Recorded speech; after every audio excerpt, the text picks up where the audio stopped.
모예의 demo.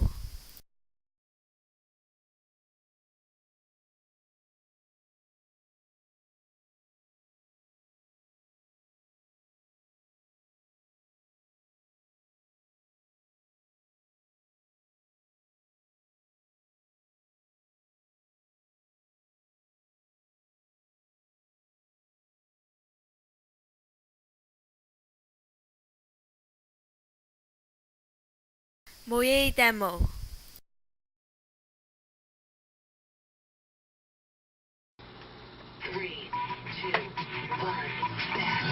Welcome to the Glenn Beck program. Tonight, the government is trying to decide which financial institutions to protect. I'll explain what we really should be trying to save. Also, more and more people feel like they've lost their voices. Are there signs that this could be the summer of rage? And Phoenix is the kidnapping capital of the 모예의 U.S. demo. Police tonight will tell you exactly what they're doing. If you believe this country is great, but progressive fascists are trying to destroy it piece by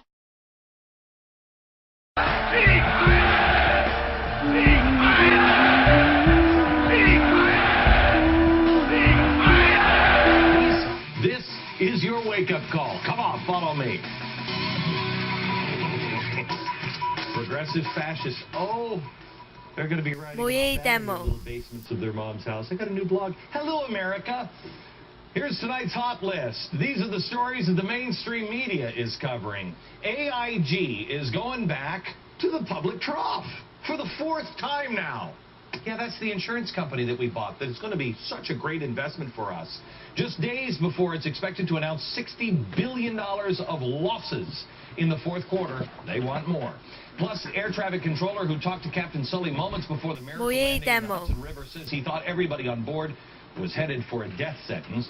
And Bourbon Street showed no signs of a recession today as partygoers celebrated their way through the streets of New Orleans for Mardi Gras.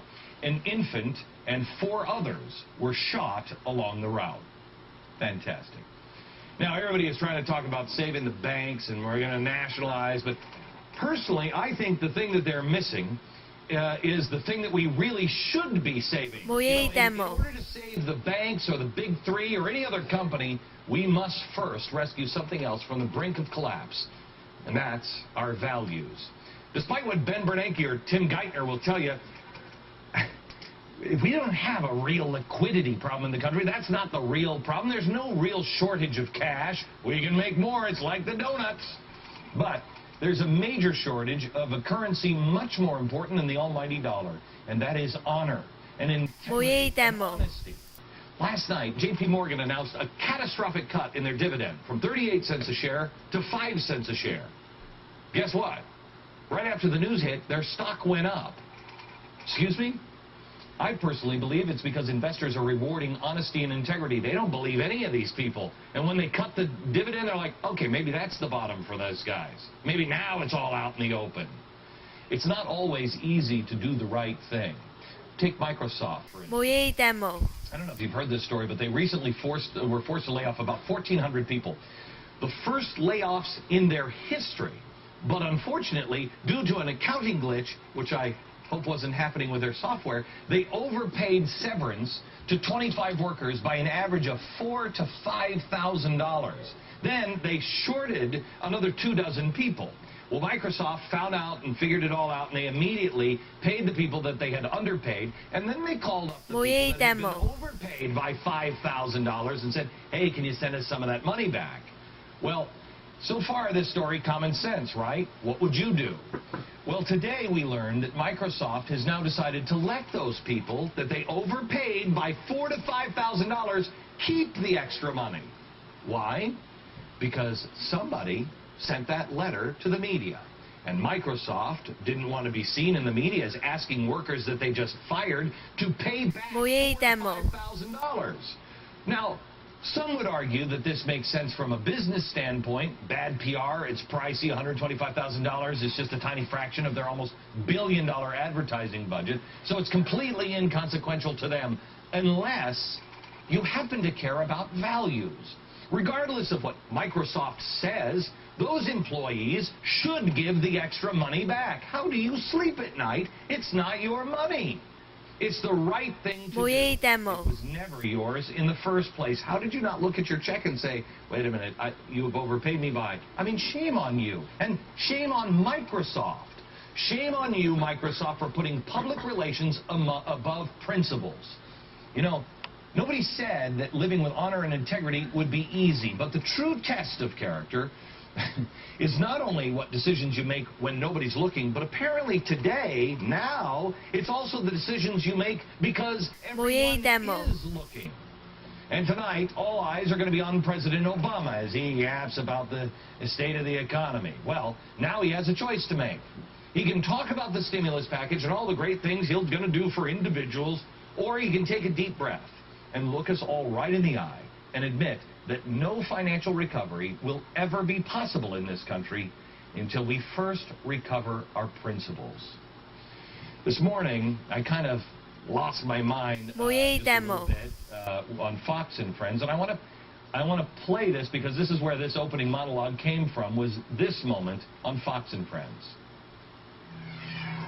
But Glenn, the foundation of our country is our financial services industry. If that goes kaput, we are all screwed. And all our money's the backbone of our country is not our financial institutions. Yes, it is. It is not. It is the American people. I do not believe in our government. I do not believe in the banks. I believe in the people. Let the people fix the problem.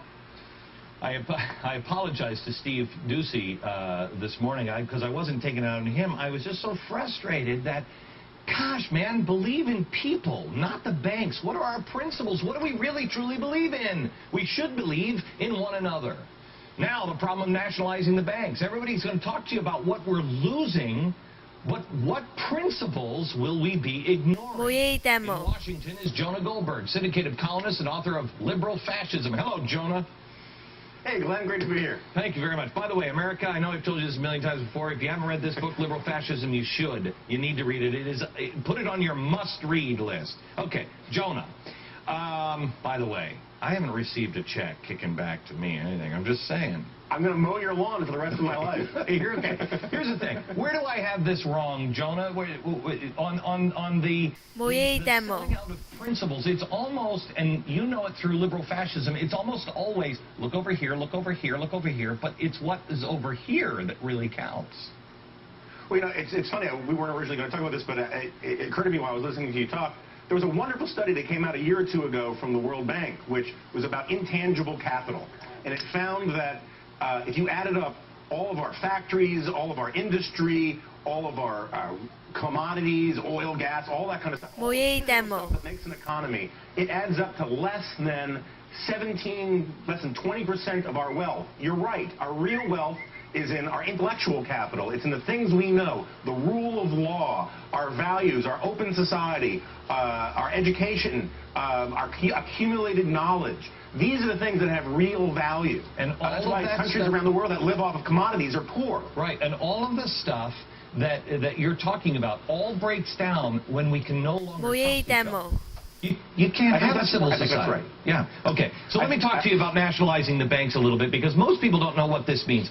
What exactly does it mean to the average schmo if the government starts to take over our banks?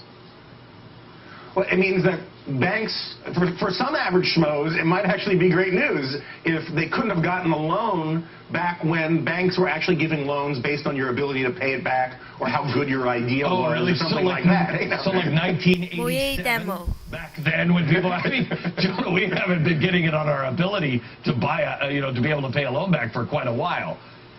No, I agree. I think the problem is when people talk about nationalization, we talk about a lot of different things. If we're talking about a bank going bankrupt and going into FDIC receivership and being restructured, that's kind of nationalization, but it's also kind of not.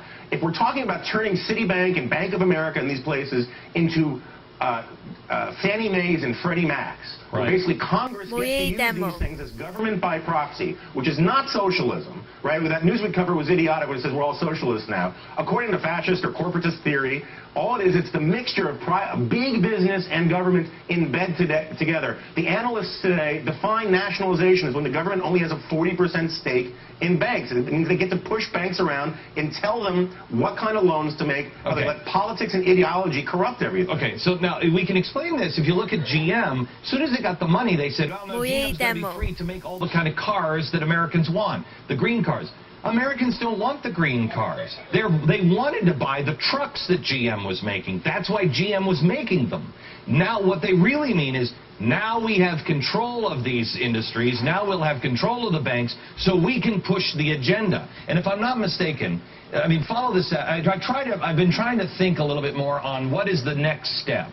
So the first step is nationalizing the banks. The next step would be to free those companies up to be able to do what's politically correct, give these things or build these kind of cars, etc., which will not change our behavior. We'll continue to go and buy the car we want. We'll just buy it from another country, which the next step then would be the government saying, well, that's politically incorrect to buy that, so we're going to put a tariff on that.